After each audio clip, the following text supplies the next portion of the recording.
From its appearance, this job fair looks like it could be somewhere in Asia, only it's in New York, and the applicants are a diverse mixture of Chinese Americans, overseas Chinese, and others who share two things in common.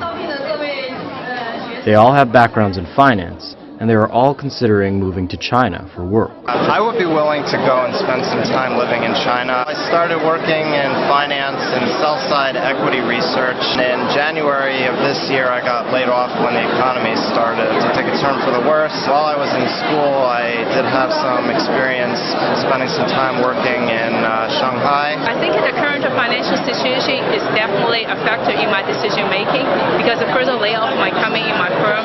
So I'm really trying to create a safety net for myself.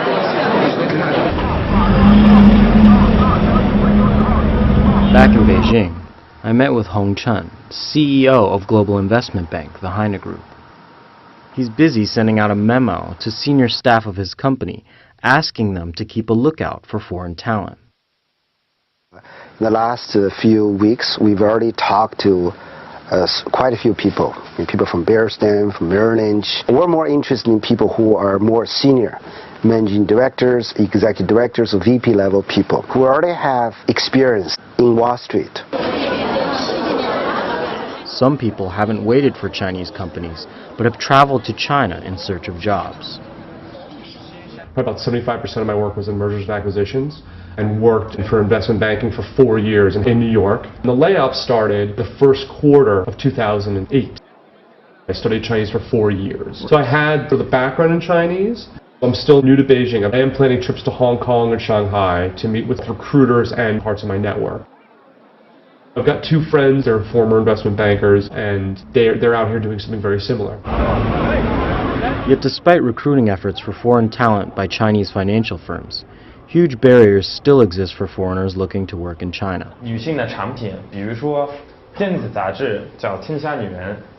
Nicholas Topgen has been VP of private Chinese investment arm Sun Media for 3 years. It takes a certain type of foreigner to be able to work in a Chinese environment. You have to be willing to immerse yourself.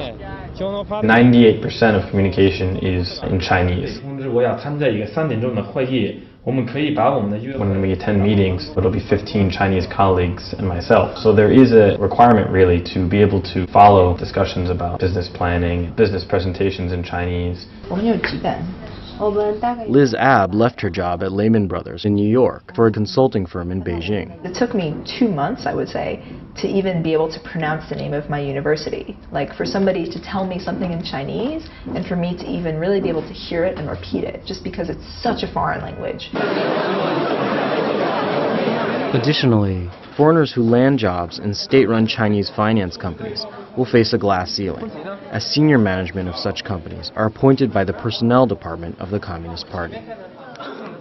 Given these drawbacks, it is mostly people born and raised in China that have come to America to live and work that are most enthusiastic about the prospect of going back home to work for Chinese firms. For me, going back to China is a no-brainer. I came to America to get work experience, but I'm originally from Shanghai. I've always intended on going back, so they don't need to persuade me.